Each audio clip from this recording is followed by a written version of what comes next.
Morning. It's a bank holiday, though I suspect quite a few are saying doesn't make much difference. It's another lockdown day and they all feel very similar. I'm not sure I can change that, but let me tell you about my Uncle Leonard and bank holidays.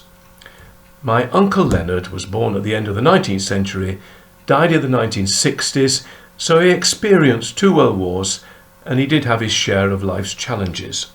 But he was a good Christian, indomitably cheerful and a bit mischievous. And he loved bank holidays. It was said of him that his idea of heaven on earth was to walk along the promenade at Blackpool on a day like today in the 1950s. And he did it in style. I can remember black and white photographs of him wearing a suit, a hat and a tie, in a line of family and friends, a cigarette in his mouth, absolutely loving the crowds and all the razzmatazz of the occasion. Just thinking about him makes me smile. And then I have a totally different thought about the meaning of the word holiday.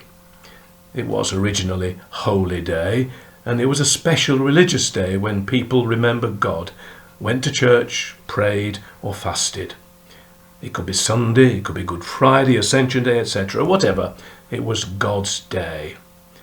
And this gradually changed, however, and the holiday became any day when you didn't work, when you enjoyed yourself, had a time of recreation, which literally means recreation, making yourself into something new, freshening yourself up. And that's its meaning today. Its religious significance has long gone. Now back to my Uncle Leonard. He was on holiday in Blackpool, but was it in any sense holy day? He wasn't in church. He definitely wasn't fasting. Fish and chips and candy floss would soon replace the cigarettes. And as far as I know, he wasn't praying. But earlier I found myself saying that a Blackpool bank holiday was his idea of heaven on earth. So maybe it was in some sense God's day for him. A day of joy and love and fun. Maybe not actually holy, but not unholy. Because one problem is that being holy is often linked with being solemn, which leads to a feeling that if we're enjoying ourselves, then we can't really be being holy. And I'm sure that's not right. And I think I've got the Bible on my side.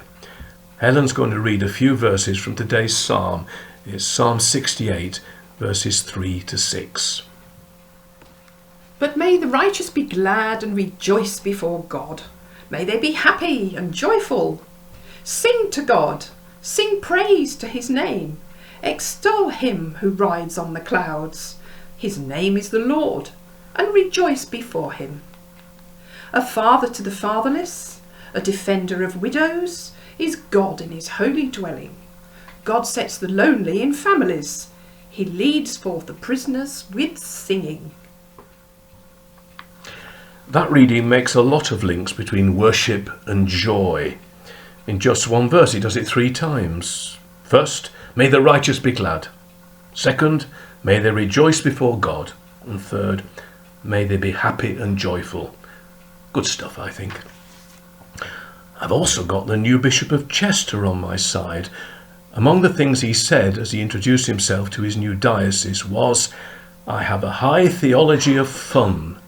Learning to party is a vital part of my calling." I like that. And I think it's something we believe at St. Mark's. Yes, we weep with those who weep, and there's a great need for that at the moment. But we also rejoice with each other, know to have fun together in God's presence, experience what I think we can call a happy holiness. So whatever you're doing today, have a good holiday. And if I add, have a good holy day, don't take that to mean you must be solemn. Enjoy a smile with God, who has given us so much cause to rejoice. I close with an ancient Celtic prayer, asking that today may be God's day. God to enfold me, God to surround me, God in my speaking, God in my thinking, God in my sleeping, God in my waking, God in my watching, God in my hoping, God in my life, God in my lips, God in my soul, God in my heart, God in my sufficing, God in my slumber, God in mine ever-living soul, God in mine eternity. Amen.